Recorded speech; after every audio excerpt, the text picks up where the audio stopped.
पोते का प्रेम। नमस्कार दोस्तों, सानिया फास्ट स्टोरी चैनल में आप सबका दिल से स्वागत है।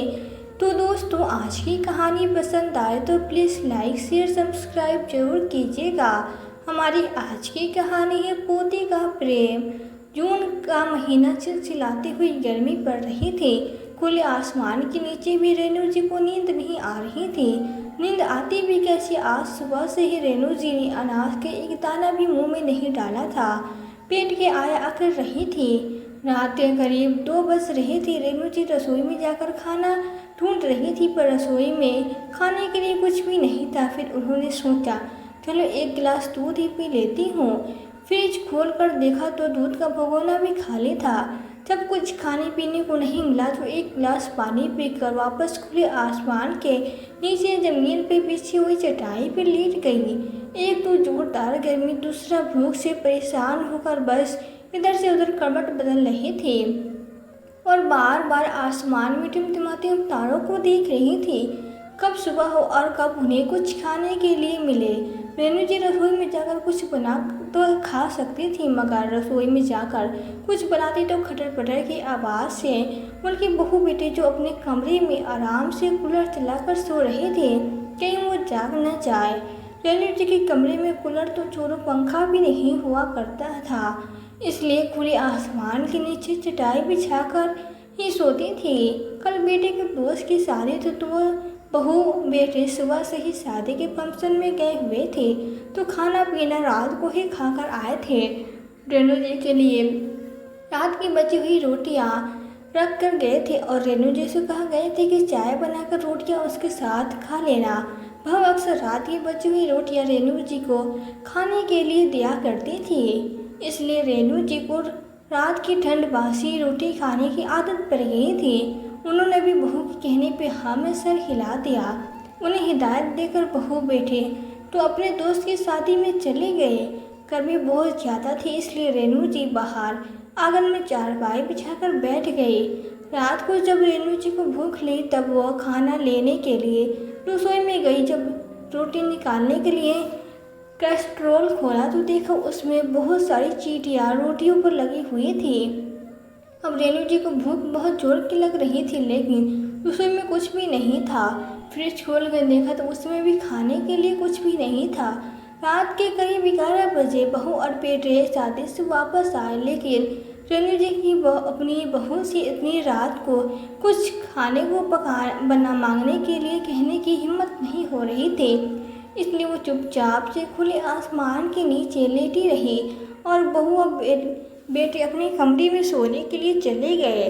लेकिन जैसे तैसे रात का अंधियारा बढ़ता गया, रेणु जी की भूख भी बढ़ती ही जा रही थी, इसलिए वो रात के अंधेरे में भी रसोई में जाकर फिर से कुछ खाने के लिए ढूंढ रही थी। सुबह मुर्गे की आवाज़ से ही उनकी आँख खुली और बाहर आंगन में आकर देखा तो रसोई में बहू सुनीता खाना बना रही थी। खाने को खुशबू से रेणु जी को और भी तेज भूख लगने लगी। मन ही मन में सोच रही थी, चलो अब तो कुछ अच्छा खाने को मिल ही जाएगा। लेकिन थोड़ी ही देर में सुनीता एक चाय का प्याला रेणु जी के हाथ में पकड़ाते हुए बोले, आज इतनी देर लगा दी आपने उठने में, जल्दी से चाय पीकर पूरे घर की साफ सफाई कर दो और बाथरूम में कुछ कपड़े पड़े हुए हैं उसको भी धो जल्दी से छत पर सुखा देना और सारा काम हो जाए तो किचन में आकर मेरा हाथ बटा देना। अभी थोड़ी देर में मेरे मायकों से भैया भाभी आने वाले हैं, इसलिए मैं जल्दी जल्दी खाना तैयार कर रही हूँ। आप थोड़ी जल्दी जल्दी हाथ पांव चलाओ और किसी भी काम में जरा भी देर नहीं होनी चाहिए, नहीं तो तुम उन लोगों के सामने काम करके मुझे यह जताने की कोशिश करोगी कि मैं घर के सारे काम तुझसे ही करवाती हूँ। रात को भूख प्यास रेणु जी बहू के आगे कुछ बोल ही नहीं पाई और एक कप चाय की प्याली पीकर ही उन्होंने अपनी पेट की भूख को शांत किया। पूरे घर की साफ सफाई करने के बाद और बाथरूम के कपड़े धोने के बाद रेणु जी बहू से बोली, बहू अब तो घर का सारा काम हो चुका है, रात से कुछ भी नहीं खाया, बहुत तेज भूख लग रही है। भूख के मारे अब तो हाथ पैर चलना बंद हो गया है, कुछ खाने के लिए दे दो। रात को तो जो रोटियां रख कर गई थी उसमें चींटियां लग गई थी, अच्छा गरम गरम खाना दे देना, देखा नहीं कि झूठ बोलना सीख गई हो, किसी को भी बुद्धू बनाना।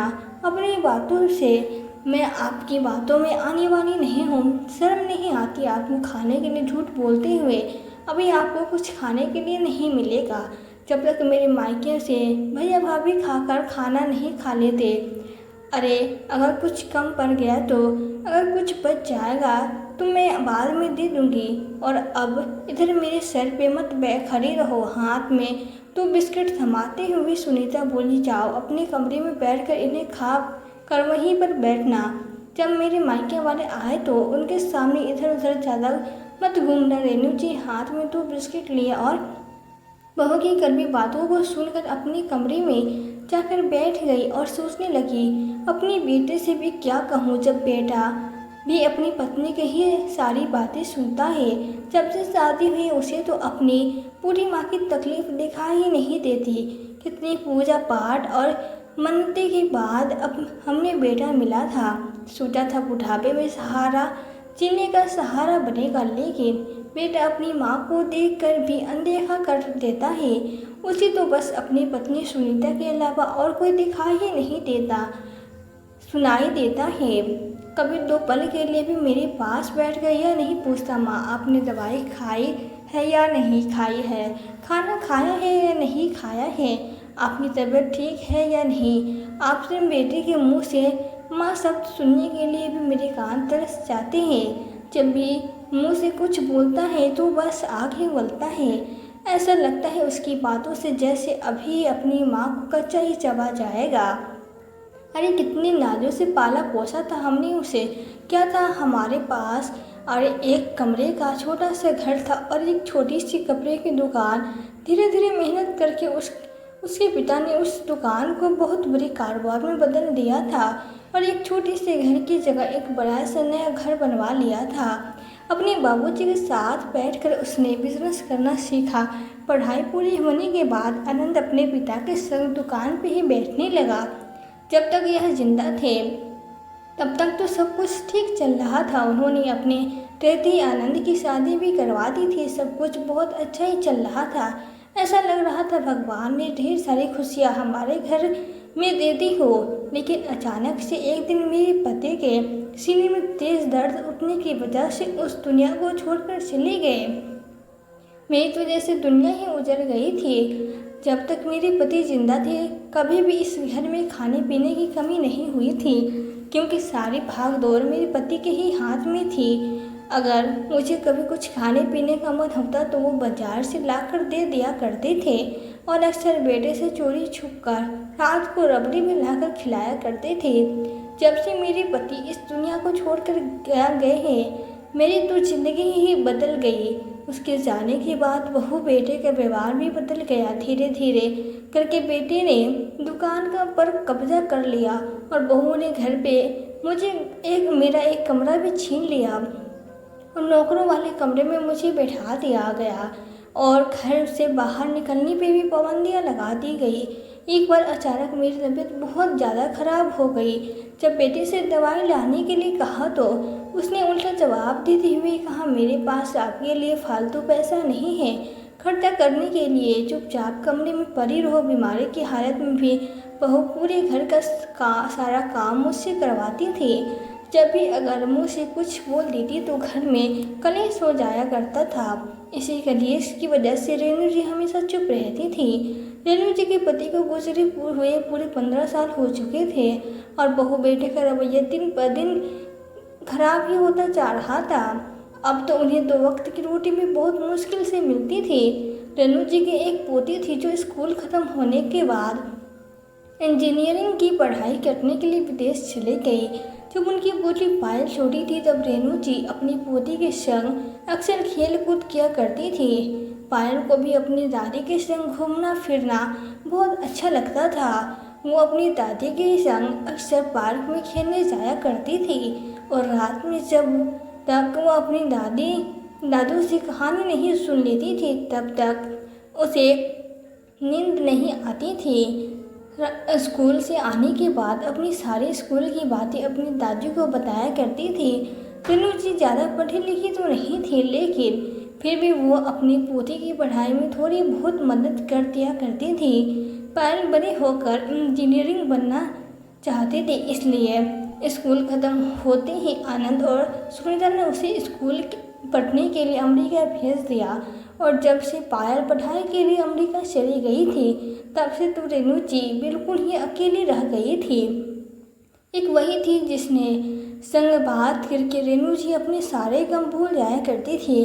पायल अपनी दादी रेणु जी की दवाई और खाने पीने की सारी ज़रूरतों का ध्यान रखा करती थी। तभी दरवाजे की घंटी बजी और रेणु जी अपनी यादों के समुंदर से बाहर आ गई। मैं समझ गई थी कि बहू के मायके से उसके भाई भाभी आ चुके हैं, लेकिन वो बाहर निकल कर नहीं देख सकती थी, क्योंकि बहू ने उन्हें बाहर आने के लिए मना किया हुआ था। बहू अपने मायके वालों के संग खूब हंसी मजाक कर रही थी। जोर शोर से नाश्ता पानी भी चल रहा था। रात से भूखी रेणु जी अपने कमरे में बैठी बैठी इंतजार कर रही थी, कब बहू के मायके वाले खाना खाए तो मुझे भी कुछ खाने को मिले। बहू के मायके वालों को आए हुए 2 घंटे भी से भी ऊपर हो चुके थे। थोड़ी देर बाद सभी लोग डाइनिंग टेबल पर आकर बैठ गए और सब खाना खाने लगते हैं। खाने की खुशबू से रेणु जी को और भी तेज भूख लगने लगी।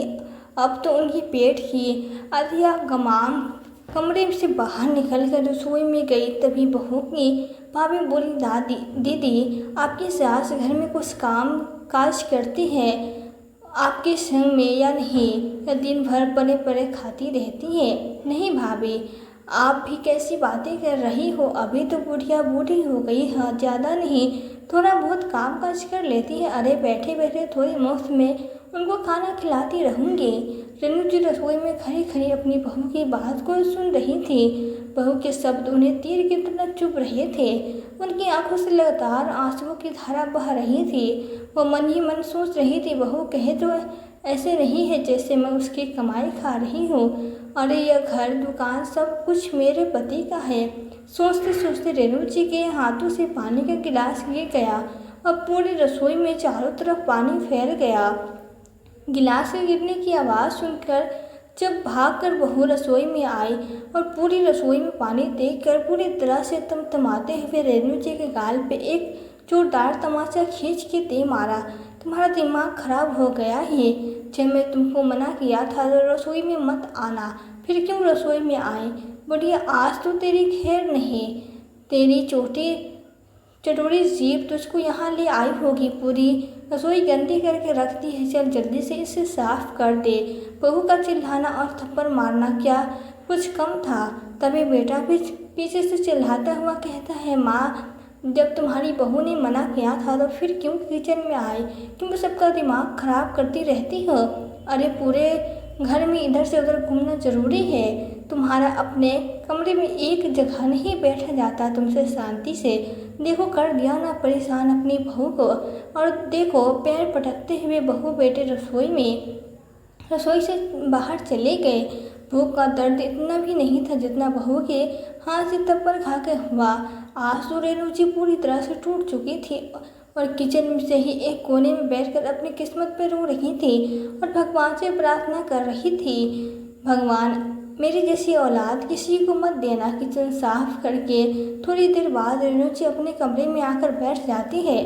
सभी लोग खाना खाकर चले जाते हैं। उधर रेणु जी अपने कमरे में बैठी बैठी खाने का इंतजार कर रही थी, लेकिन बहू रसोई में ताला लगाकर अपने कमरे में जाकर सो गई।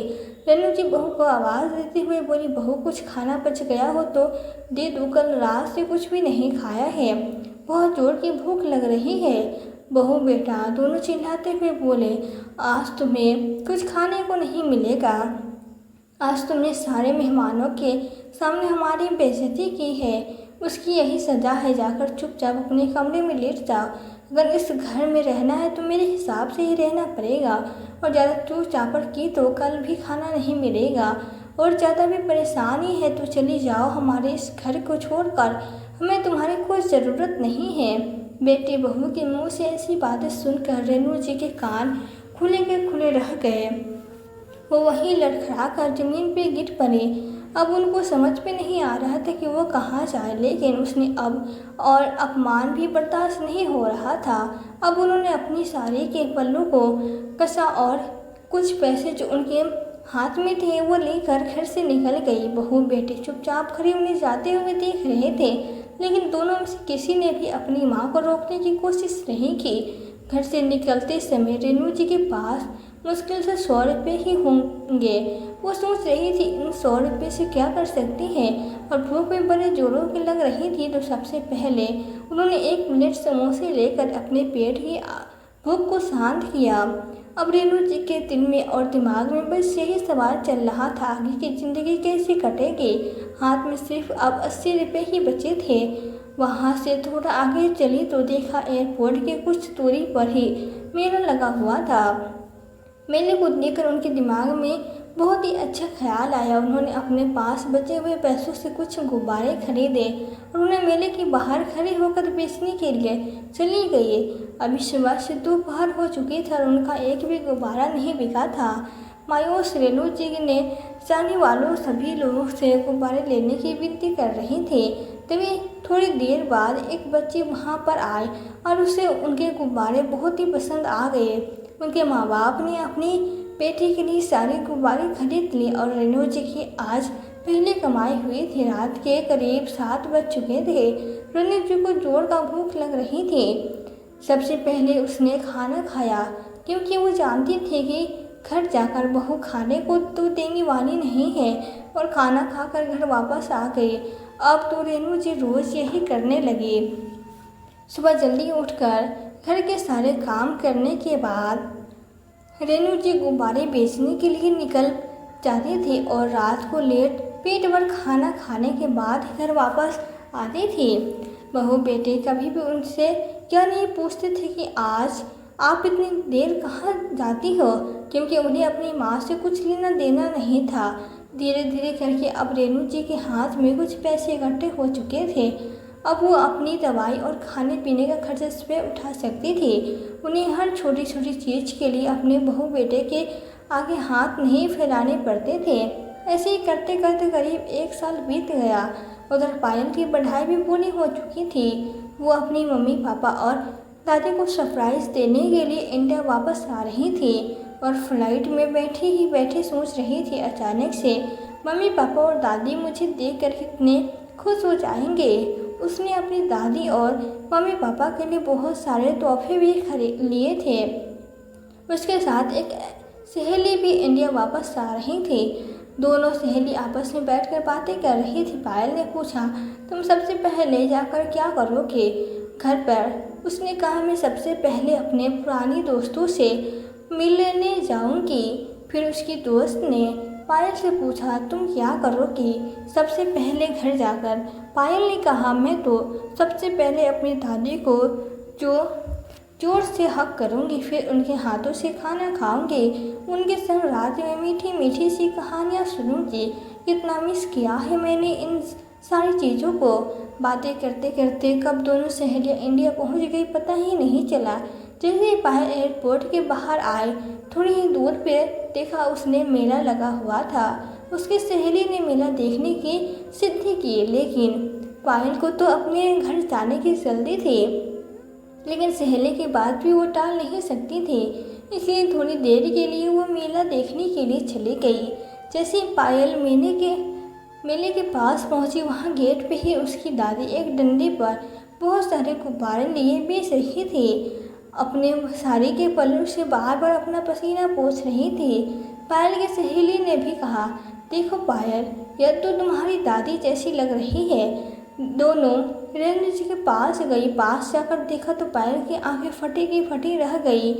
वो तो सच में उसकी दादी ही थी। दादी की निगाह अपने गुब्बारे पे थी। उन्होंने पास आई पायल को बिना देखे ही कहा, बेटी 2 रुपये का एक गुब्बारा है, कौन सा कलर का चाहिए? पायल की आंखों से झरझर आंसू बह रहे थे। उसने कहा, दादी एक नहीं, मुझे तो सारे ही गुब्बारे चाहिए। अपनी पोती की आवाज़ सुनकर रेणु जी ने ऊपर नज़र उठाकर देखा तो सामने पायल थी। दोनों दादी पोती कसकर गले लगकर फूट फूट के रोने लगी। पास में खड़ी पायल की सहेली यह सारा नज़ारा देख रही थी और उसके भी आंखों से आंसू निकल पड़े थे। पायल ने अपनी दादी से पूछा, दादी आप यहाँ क्या कर रही हो और यह गुब्बारे क्यों बेच रही हो? इस उम्र में जब आपको आराम करना चाहिए तब आपको गुब्बारे बेचने की क्या ज़रूरत पड़ गई? दादी मम्मी पापा कहाँ हैं? क्या उन्होंने आपको यह सब करने से नहीं रोका? कितनी तेज़ गर्मी पड़ रही है, अगर आपको कुछ हो जाता तो? मैं पहले ही अपने दादाजी को खो चुकी हूँ, अब आपको खोना नहीं चाहती। दादी सच बताइए, यह सब काम करने को आपको क्या ज़रूरत पड़ गई? पोती के मुंह से इतनी प्यार भरे शब्द सुनकर रेणु जी और भी ज़्यादा फूट फूट के रोने लगी और उन्होंने अपने ऊपर हुए अत्याचारों के बारे में अपनी पोती को सब कुछ बता दिया। अपने माता पिता कि ऐसी हरकतें सुनकर पायल दंग रह गई। उसे यह सब सुनकर ऐसा लग रहा था जैसे उसके सर पे आसमान टूट पड़ा हो। वो तो अपने माता पिता को अपना भगवान समझती थी। भगवान के वेश में शैतान भी हो सकते हैं, उसे नहीं पता था। उसने अपने माँ बाप को सबक सिखाने का निर्णय कर लिया था। तभी पायल ने अपनी सहेली रानी से कहा, क्या तुम कुछ दिन के लिए मेरी दादी को अपने संग रख सकती हो? रानी ने कहा, पायल क्या तेरी दादी नहीं मेरी भी दादी है, फिर जब चाहे जब तक यह मेरे घर पे रह सकती है। अब रेणु जी पायल की दोस्त रानी के घर रहने के लिए चली गई। पायल ने कहा, दादी मैं आपसे हर रोज़ मिलने आती रहूँगी। पायल अपनी दादी को रानी के घर छोड़कर अपने घर पे आ गई। जैसे उसने घर की डोरबेल बजाई, उसकी मम्मी पापा ने उसे देखते ही चौंक गए। अरे बेटा पायल, तुम यहाँ, तुमने आने से पहले बताया क्यों नहीं कि तुम इंडिया वापस आ रही हो? और हमें पहले बता देती तो तुम्हारा स्वागत भी बहुत ही अच्छी तैयारी करके रखते। पायल ने कहा, मम्मी अगर मैं पहले बता देती तो जो मेरी आंखों ने देखा वो मैं कैसे देख पाती? अच्छा यह सब छोड़िए, यह बताइए दादी कहाँ है? स्पेशली मैं दादी से मिलने ही आई हूँ इंडिया। आपको पता है कल दादी का जन्मदिन है और मैं इस बार दादी का जन्मदिन बहुत ही धूमधाम से मनाना चाहती हूँ। अच्छा आप रुकिए, मैं दादी के कमरे में जाकर उनसे मिलकर आती हूँ। पायल रेणु जी को आवाज़ लगाती है और उसके कमरे में चली जाती है, लेकिन वहाँ तो दादी थी ही नहीं। वो बस अपने मम्मी पापा के सामने यह सब नाटक कर रही थी। पायल ने अपनी मम्मी पापा से पूछा, पापा मम्मी दादी कहाँ है? मैंने पूरा घर देख लिया, दादी कहीं नहीं दिखाई दे रही है। सुनीता ने कहा, बेटा कहीं गई होगी आस पड़ोस में, वरना पूरा दिन घर में ही पड़ी रहती है और काम ही क्या है। तेरी दादी पर खाया पिया और पड़ गई। अपनी मम्मी पापा के मुंह से ऐसी बातें सुनकर पायल आश्चर्यचकित थी। सुबह से रात हो चुकी थी लेकिन रेणु जी अभी भी घर नहीं आई थी। तब पायल ने कहा, पापा दादी अभी तक घर नहीं आई है क्या? आपको यह कह कर गई थी कि कहाँ जा रही है बेटा? तुम्हारी दादी हमें कुछ बताकर नहीं जाती। जब मन करता कहीं भी निकल जाती है और जब मन करता है आ जाती है। रात बहुत हो चुकी है और सब लोग अपने कमरे में जाकर सो गए। सबके सो जाने के बाद पायल अपनी दादी से फ़ोन पर बातें करती है। पायल रेणु जी से कहती है, दादी मैंने जाल बिछा दिया है, बाकी का काम हम कल करेंगे। दूसरे दिन सुबह पायल रेणु जी को लेकर घर आती है। सुनीता और आनंद अपने सामने अपनी माँ को देखते ही भौचक्के रह जाते हैं और रेणु जी से पूछते हैं, बेटा कहाँ मिली तुम्हें या बुढ़िया? माँ हमें तो मुझे बताया ही नहीं था कि दादी कहाँ गई है। तो आज तो दादी का जन्मदिन था तो मुझे तो ढूंढना ही था। दादी को आप लोग कितने एहसान फरामोश और झूठ पे झूठ बोले जा रहे थे मुझसे। अरे अगर कल मैं दादी को एयरपोर्ट के बाहर गुब्बारे बेचते हुए नहीं देखा होता तो मैं तो आपकी बातों में आ गई होती। माँ आप एक औरत होकर भी अपनी बूढ़ी सास के संग ऐसा कर सकती है? अरे माँ के चरणों में स्वर्ग होता है और आपने इस माँ को गाल पे तमाचा मार दिया। आपको तो नर्क भी जगह नहीं मिलेगी। और पापा आप दादी ने तो आपको जन्म दिया है, न तो क्या आपको अपनी माँ की तकलीफ़ समझ में नहीं आती? अरे यही अगर मैं आप लोगों के संग करूँ तो आपको कैसा लगेगा? आप दोनों ने मुझे ऐसी उम्मीद नहीं थी। अरे यह घर दुकान सब कुछ मेरे दादी दादू का है और फिर आपने इन्हें इन्हीं के घर से जाने के लिए कह दिया और खाने के नाम भी बस 2 बची हुई सूखी रोटी दे दी थे। कमरे में एक पंखा तक नहीं लगवाया आपने इनके। अरे कोई अपने घर के नौकर के संग में इतनी ज्यादती नहीं करता जो आपने किया है। अपनी माँ के संग इस बात की सज़ा तो आपको मिलकर ही रहेगी। पायल सुबह दादी को लेने से पहले पुलिस स्टेशन जाकर अपने माँ बाप के खिलाफ रिपोर्ट लिखवा आए थे। अब थोड़ी ही देर में इंस्पेक्टर साहब घर पे पहुंच जाते हैं और रेणु जी को हारसमेंट करने के जुर्म में दोनों को गिरफ्तार कर लेते हैं। तभी रेणु जी पुलिस इंस्पेक्टर को कहती है, इंस्पेक्टर साहब 1 मिनट रुकिए, और आनंद के पास जाकर उसे एक जोरदार तमाचा उसके गाल पे मारती है और कहती है, भगवान ऐसी औलाद किसी को मत देना, इससे तो हर माँ को अपनी औलाद ही रख लेना।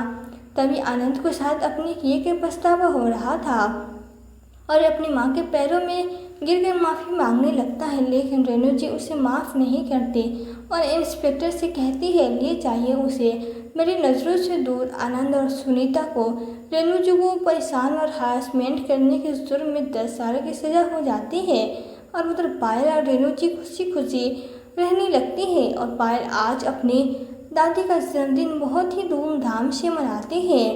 अमेरिका से पढ़ाई करने की वजह से उसे बहुत बड़ी कंपनी में जॉब ऑफर होती है और दोनों दादी पोती अपनी ज़िंदगी हंसी खुशी गुजारने लगती हैं। दोस्तों, आपको यह कहानी कैसी लगी? पायल ने अपनी दादी को न्याय दिलाने के लिए जो किया, अपने माँ बाप के साथ किया, वो सही था या गलत? अपनी राय हमें कमेंट में ज़रूर बताएं।